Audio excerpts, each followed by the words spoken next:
Bonjour. Et notre invité politique ce matin, c'est Olivier Faure. Bonjour Olivier Faure. Merci beaucoup d'être là, député de Seine-et-Marne, premier secrétaire du Parti Socialiste. On est ensemble pendant 20 minutes pour une interview en partenariat avec la presse régionale, représentée par Fabrice Vestarodon du groupe EBRA, les journaux de l'Est de la France. Bonjour Fabrice. Bonjour Oriane, bonjour Olivier Faure. Bonjour à vous. Olivier Faure, on va évidemment parler de la réforme des retraites. C'est une réforme de gauche. C'est ce qu'affirme Olivier Dussopt hier dans les colonnes du Parisien. C'était même le titre. Comment vous avez réagi en regardant cette une ? Je ne sais pas s'il faut en rire ou en pleurer. L'évidence, c'est que c'est le problème des gens qui un jour trahissent leurs propres convictions. C'est qu'ils ont besoin de se rassurer en se disant qu'ils ne les ont pas complètement trahis et qu'ils sont restés fidèles à ce qu'ils étaient. Et donc, je crois qu'ils se rassurent comme ça, mais l'évidence, c'est que cette réforme n'est pas une réforme de gauche. C'est une réforme qui va faire de nombreux perdants, et les perdants seront les femmes, les précaires, les gens qui ont commencé à travailler tôt, qui ont eu les métiers les plus difficiles, les plus pénibles, et qui ont l'espérance de vie la plus courte. Je ne vois là aucun lien avec la gauche. Lui dit qu'il n'y a aucun perdant, qu'il y a des mesures sur la pénibilité, qu'il y a des mesures sur les carrières longues, et qu'un gouvernement social-démocrate aurait très bien pu la porter.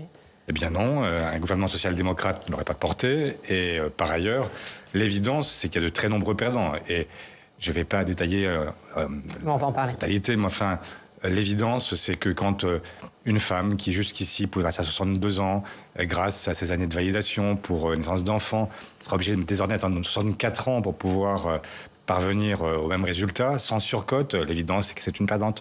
En voilà une parmi d'autres. On va évidemment rentrer dans le détail de la réforme, mais Aurore Berger, hier matin, a dit que c'est la gauche qui se renie, parce que cette réforme, elle accélère la loi Touraine que vous avez vous-même portée. Mais écoutez, je ne crois pas qu'Aurore Berger soit particulièrement qualifiée pour dire ce qui est de gauche et ce qui ne l'est pas. Et leurs efforts disproportionnés pour essayer de renvoyer la patate chaude à la gauche tombera dans les limbes, parce que rien n'est évidemment... je ne sais pas quelle crédibilité accorder à ces paroles qui ressemblent plutôt à des gens qui se débattent et c'est les sables mouvants. Et donc, je les vois se débattre et je me dis que c'est pathétique. Pathétique. Et Olivier Dussopt aussi, vous avez jugé ça pathétique ? Pathétique, oui. Pourquoi ? Tout simplement parce que les voir chercher à expliquer l'inexplicable, mentir semaine après semaine, se faire à chaque fois dévoiler par le débat parlementaire. Je vous rappelle le débat sur les 1 200 € qui devait être accessible à toutes celles et ceux qui avaient une pension de retraite inférieure à ce niveau.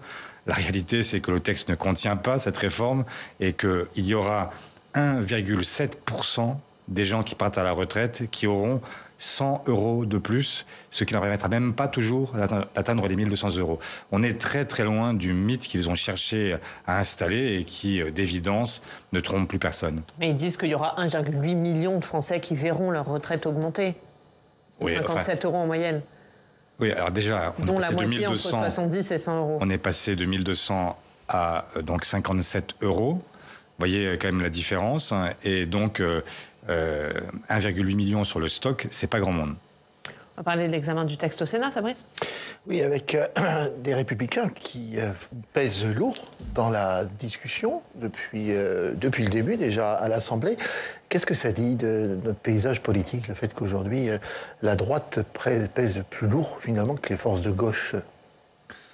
Je ne sais pas ce qui vous permet de dire ça, parce que la réalité, c'est qu'ils sont moins nombreux que nous à l'Assemblée. Mais justement, est-ce qu'ils n'ont pas obtenu plus du gouvernement que la CGT et la NUP réunies ? Je ne sais pas ce qu'ils ont obtenu. Peut-être me direz-vous ce qu'ils ont obtenu. Moi, je ne vois pas grand-chose.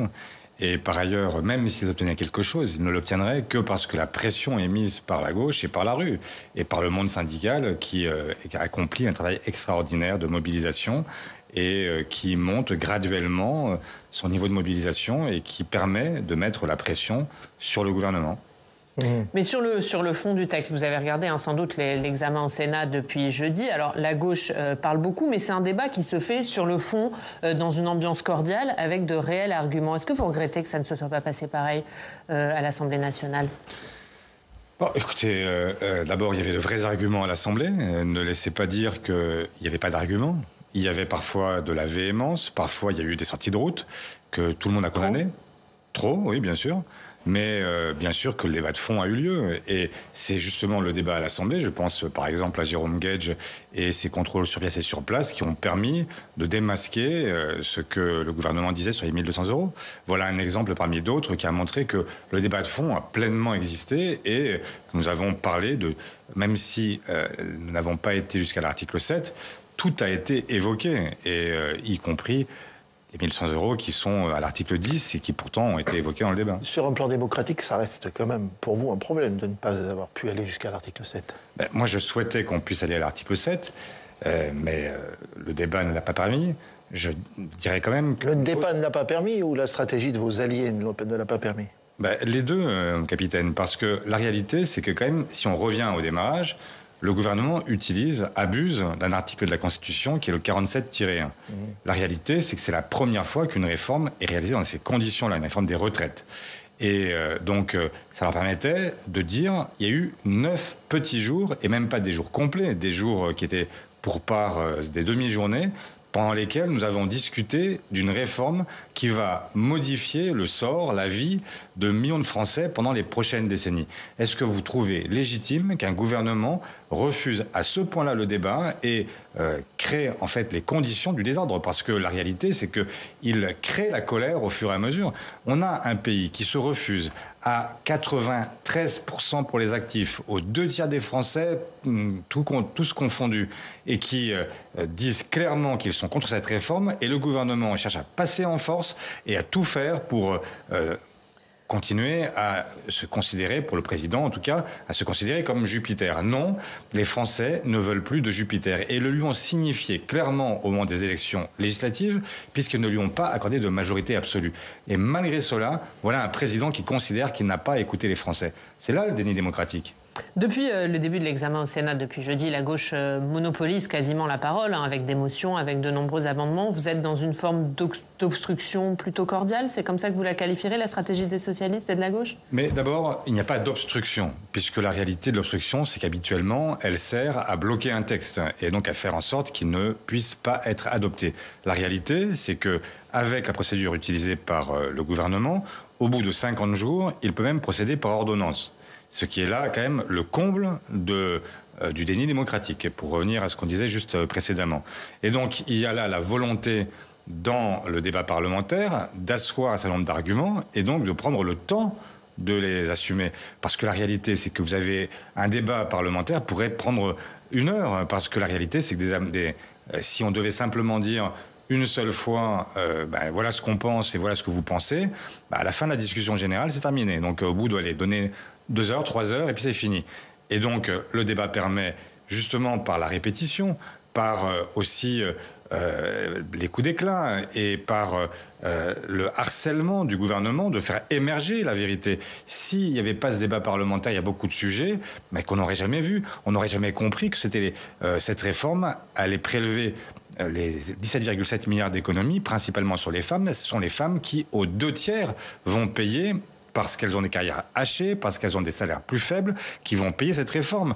Les 2 tiers de ces économies sont payés par les femmes. Un mot justement sur les femmes, puisque au Sénat, Bruno Retailleau souhaite qu'il y ait une surcote pour les mères de famille après 63 ans, qui bénéficient d'une surcote de 5% pour aller jusqu'à 64 ans. Vous voterez, les socialistes voteront cet amendement? Mais vous vous rendez compte que ce que propose Bruno Retailleau, c'est, en fait, on avait prévu de vous faire très mal, on va faire un peu moins mal et il faudrait applaudir. Non, je l'applaudis pas. Je considère que, en fait, c'est une mauvaise manière faite aux femmes, parce que la réalité, c'est que vous dites après 63 ans, mais aujourd'hui, à 62 ans, elles peuvent partir à la retraite et avoir, si elles continuent, en fait, jusqu'à 62, 63, 64, 65 ans, par leur seule volonté, elles ont là droit à une surcote qui est plus élevée que celle que propose Bruno Retailleau. Donc c'est vraiment le miroir aux alouettes. On nous raconte des histoires. Et donc là où on voudrait mettre quelques petites compensations pour essayer de nous faire croire que les choses vont se passer un peu mieux que prévu, non, les choses ne vont pas se passer mieux que prévu. En réalité, elles se passent très mal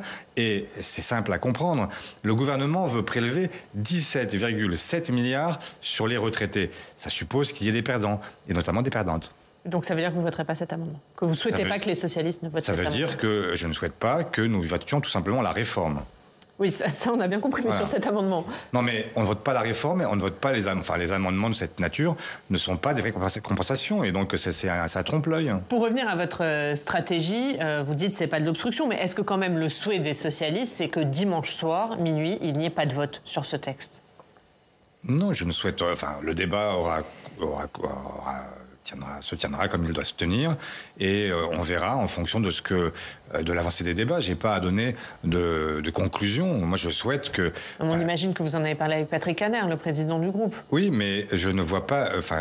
d'abord, même si on avait déjà pris une décision, on ne la révélerait pas. Et par ailleurs... ça veut dire qu'il y en a une, il y a une stratégie des socialistes. Il y a une stratégie, mais elle n'a pas à être dévoilée prématurément. Et par ailleurs... au fond, qu'est-ce que ça change? Ça change pas grand-chose. La réalité, c'est que tout le monde sait que la droite... Si le Sénat vote le texte, c'est pas la même chose que s'il n'y a pas de vote, s'il n'y a aucun vote dans aucune des deux chambres. C'est sûr. Mais ce que l'on sait, c'est qu'ici, la droite est majoritaire et que la droite soutient la réforme du gouvernement. Donc, au fond, on est déjà enseigné sur la nature des positions des uns et des autres. Mais justement, est-ce que ça ne va pas affaiblir la contestation, qu'il y ait un vote du Sénat? Est-ce que ce n'est pas ça votre stratégie, d'empêcher ce vote pour continuer à entretenir la contestation? Je ne crois pas que quoi que ce soit de nature à empêcher, entraver la contestation. Je crois que la mobilisation est très forte.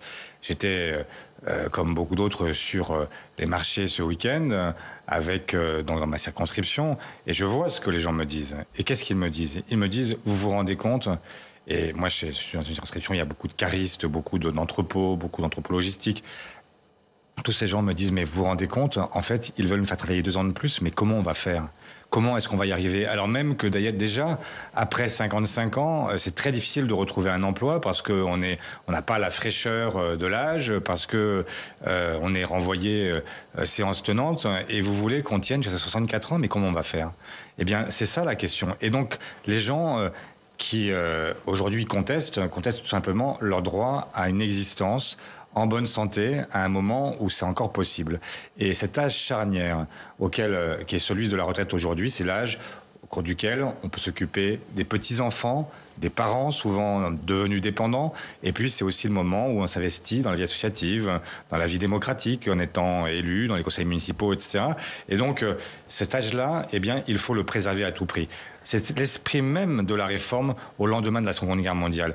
Et je m'arrête un instant pour dire que au lendemain de la Seconde Guerre mondiale, nous sommes dans un pays qui est exsangue, ruiné. Et c'est pourtant ce moment-là qui est choisi pour mettre en place cette assurance collective qui permet à tout le monde de vivre une vieillesse dans de bonnes conditions. C'était la première fois depuis le début de l'humanité.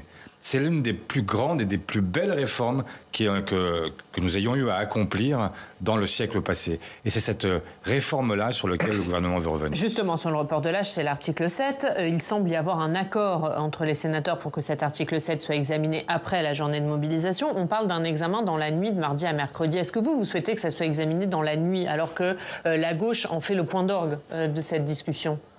De manière générale, moi j'aime bien que les débats se passent en plein jour, parce que c'est le meilleur moyen, d'abord, de permettre aux citoyens qui veulent suivre ces débats de pouvoir le faire. Et les débats à l'Assemblée comme au Sénat sont publics, parce qu'on doit en permanence rendre des comptes à des gens qui nous ont élus. Et donc, moi, je souhaite effectivement que ça se passe plutôt en plein jour et plutôt de manière claire pour que ce ne soit pas dans le silence et l'obscurité que se joue un débat qui est l'un des plus importants sur ce texte de loi. Donc pas jusqu'au bout de la nuit de mardi à mercredi. Non, vous allez en discuter là aussi avec... ça ne me paraît pas être de bonne facture. Sur une loi, même votée, n'est pas forcément appliquée. C'est ce qu'a dit hier Philippe Martinez dans les colonnes du journal du dimanche. Est-ce que vous, parlementaires, vous diriez la même chose ? Je regarde tout simplement notre histoire collective.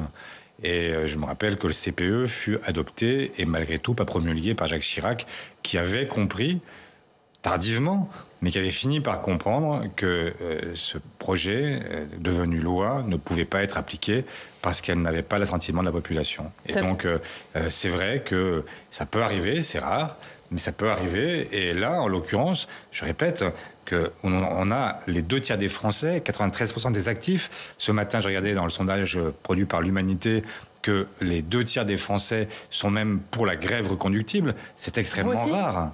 Moi aussi, bien sûr. Vous êtes pour la grève reconduite? Oui, ça c'est quand même une vraie question, parce qu'avant la nuit de mardi à mercredi, dont on parle à l'instant, il y a la journée de mardi. La France à l'arrêt, selon l'expression consacrée depuis quelques semaines.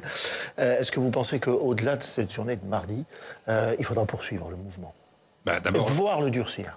Moi, je ne suis pas syndicaliste, donc ce n'est pas moi qui donne les consignes aux syndicats. Vous pouvez donner une tonalité. Je vous ai dit à l'instant que j'étais favorable à ce que le mouvement se prolonge, parce que quand on a un gouvernement qui fait la sourde oreille, eh bien, il faut répéter souvent plus fort. Voilà. Et donc, mais ce n'est pas moi qui décide, ce sont les grévistes eux-mêmes qui choisiront de reconduire jour après jour leur propre mouvement. Et moi, je les accompagnerai, mais je les suivrai aussi longtemps qu'il le faudra, parce que je pense qu'effectivement, ce gouvernement ne comprend qu'une seule chose, c'est le rapport de force, et donc il faut l'installer. Mais Gabriel Attal, il dit que ce mouvement, ce blocage, si blocage il y a, ça va pénaliser les travailleurs. Il n'a pas raison? Mais ce blocage, il est lié à qui ? Il faut renvoyer en fait la responsabilité au gouvernement lui-même. C'est lui qui bloque le pays, pas sa réforme que personne ne veut. Je vois que même dans la majorité, les gens se désolidarisent. J'écoutais Barbara Pompili, ancienne ministre d'Emmanuel Macron, qui dit elle-même qu'elle ne le votera pas ce texte.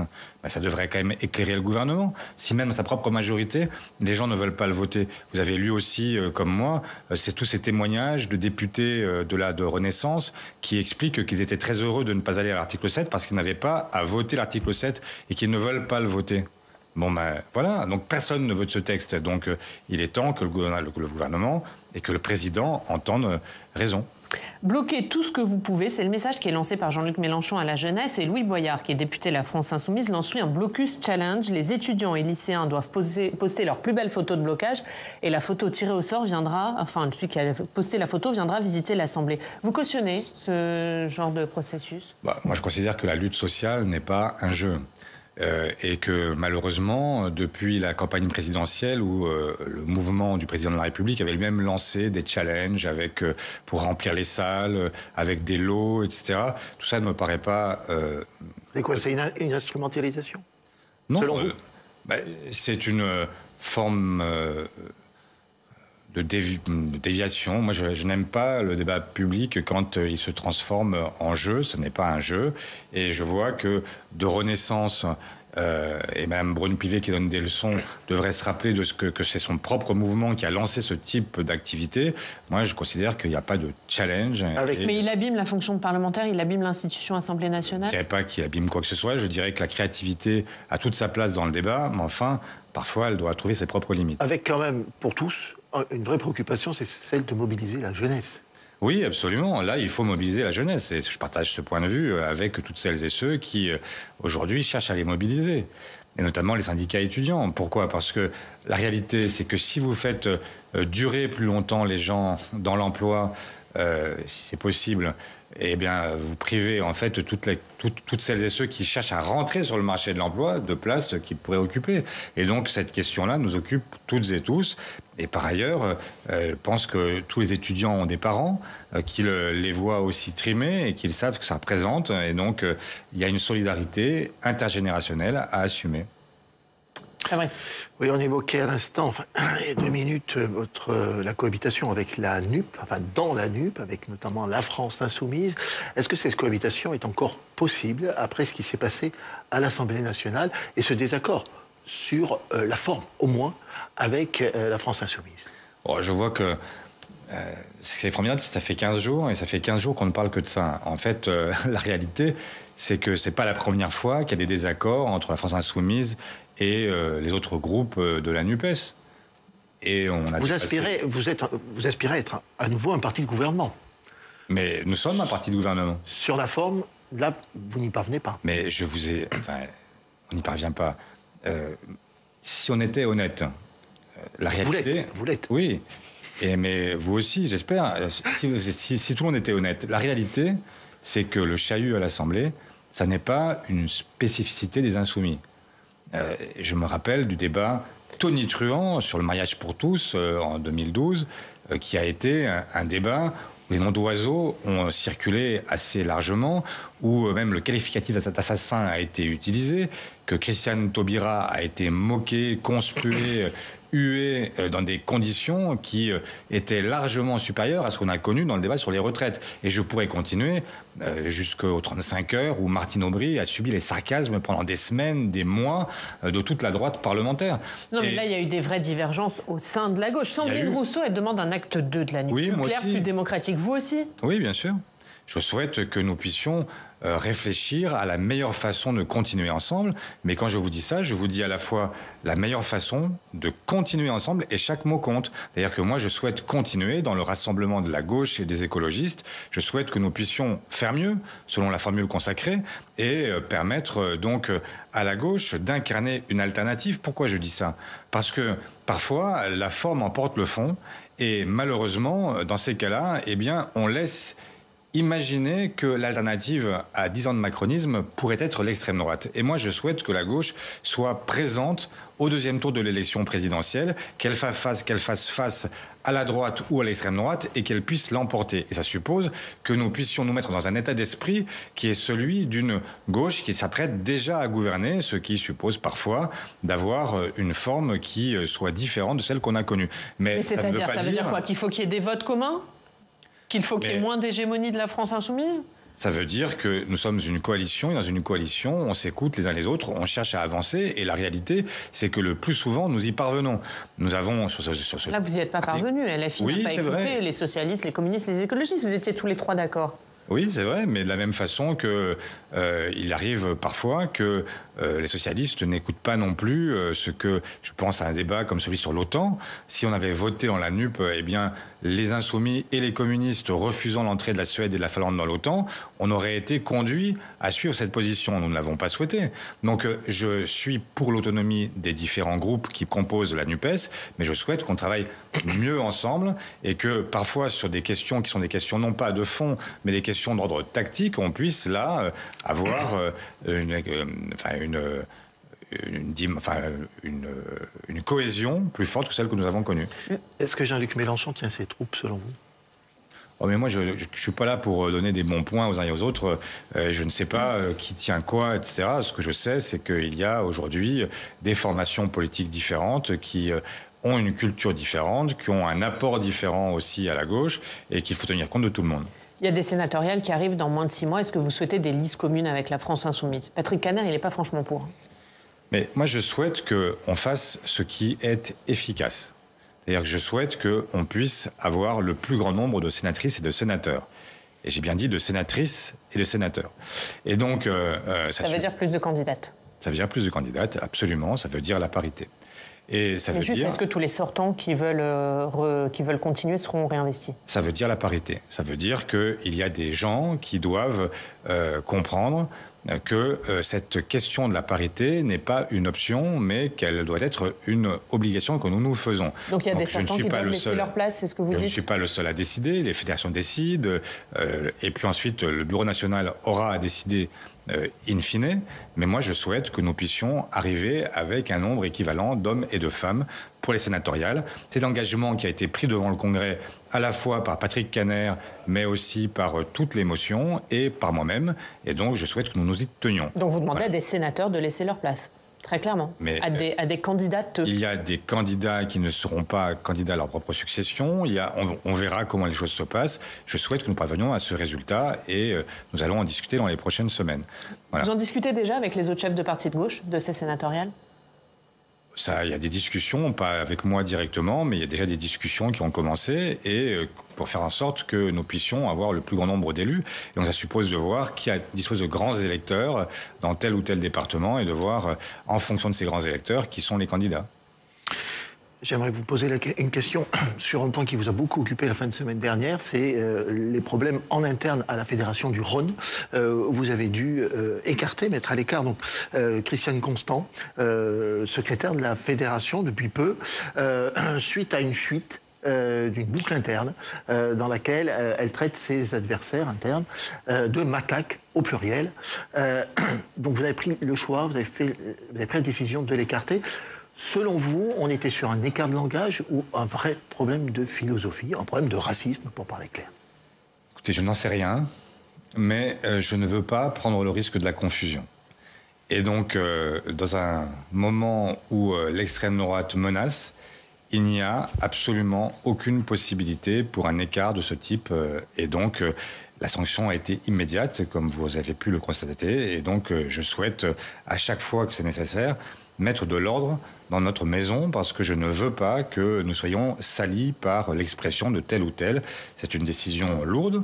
Je comprends que Christiane Constant... Que vous ne pensez pas raciste? Je ne la pense pas raciste, mais je ne veux prendre aucun risque et aucune confusion ne doit être possible. Et donc, il doit y avoir des sanctions quand il y a des écarts de langage de cette nature, parce que je souhaite que nous soyons absolument compris. Et ça fait mais juste, vous souhaitez qu'elle soit exclue, parce que là, elle est suspendue.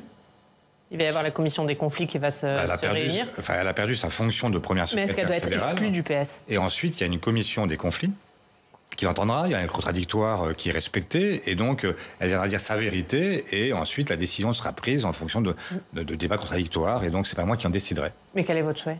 Ah, mais moi je n'ai pas à dire à cette commission des conflits ce qu'elle doit faire. Elle doit entendre Christiane Constant. La décision est prise parce que cet écart de langage pour quelqu'un qui aspire, qui était devenu depuis quelques heures la patronne des socialistes dans le Rhône, c'est pas possible. Mais ensuite, la décision de l'exclure du parti doit relever de cette commission des conflits après l'avoir entendu. Un dernier mot, puisque avant les sénatoriales, il y a une législative dans l'Ariège à la fin du mois. Alors vous soutenez la candidate de la NUP, selon l'accord de la NUP, qui est la députée La France Insoumise sortante. Nicolas Mayer-Rossignol et d'autres au sein de votre parti, eux, soutiennent la candidate socialiste dissidente. Ça veut dire que les fractures au sein du PS ne sont pas réglées? Il y a une règle qui est très simple, c'est qu'on doit s'astreindre, surtout quand on participe à une direction, on doit s'astreindre à une discipline collective et à une solidarité minimale. Et la solidarité avec des décisions qui ont été prises au mois de juin, puisque en fait, nous sommes là dans une réplique du mois de juin, puisqu'il s'agit d'une élection partielle et non pas d'une dissolution qui entraînerait une révision des équilibres entre les différentes forces. Et donc, chacun doit appliquer les décisions qui ont été adoptées démocratiquement par notre Conseil national. Et donc, le week-end prochain, nous aurons à nouveau à confirmer cette décision, ce que nous ferons. Et puis, vous n'avez pas de doute sur le vote? Ça ira dans votre sens? Je n'ai pas de doute sur le vote. Et surtout, je n'ai pas de doute sur ce qu'il faut faire. Parce que quel est le poids d'une signature d'un parti politique qui voudrait encore signer un accord avec les socialistes si nous ne tenons jamais nos engagements? Voilà, mais on ne parlera pas que de ça. Ça veut dire que Nicolas Mayer-Rossignol manque de solidarité pour vous? Ben, ça veut dire que là, en l'espèce, il est totalement en contradiction avec ce qu'il a débattu avec moi, ce qu'il a signé avec moi au Congrès de Marseille. Et donc, il faut que maintenant, chacun se reprenne. Mais nous aurons... Mais c'est un problème pour vous? Éric Ciotti, il a viré son numéro 2 parce qu'il le trouvait déloyal. Est-ce que vous, ça pourrait être le cas avec Nicolas Mayer-Rossignol? Mais ce que je vous dis, c'est que quand on est membre d'une direction, eh bien, on doit avoir une parole qui correspond à ce qu'est la parole de la direction. Voilà. Sinon, il doit quitter son poste? Mais on verra ça plus tard. Ce que je vous dis pour l'instant, c'est que j'espère que chacun va revenir à la raison, parce que nous avons beaucoup de choses à faire ce week-end. Notamment, nous allons mettre en place des grandes conventions, nous allons mettre en place une nouvelle direction, et vous verrez, il y aura de belles surprises avec de belles personnalités qui vont nous rejoindre. Et donc, moi, je souhaite qu'on puisse montrer le meilleur de nous-mêmes et nous mettre au travail après ce congrès, et notamment lancer de grandes conventions qui seront très ouvertes, qui prendront plusieurs mois sur chacune d'entre elles, où tous les Françaises et Français qui souhaitent accompagner la gauche pourront participer et permettre l'éclosion de nouvelles propositions. Voilà ce que je souhaite. Je souhaite un parti socialiste au boulot et un parti socialiste qui fait parler de lui non pas simplement pour ses querelles internes, mais parce qu'il est là au premier plan, notamment dans le combat social. Merci Olivier Faure. Merci beaucoup d'avoir été notre invité. Merci Fabrice. On continue à parler de la réforme des retraites tout de suite dans le club.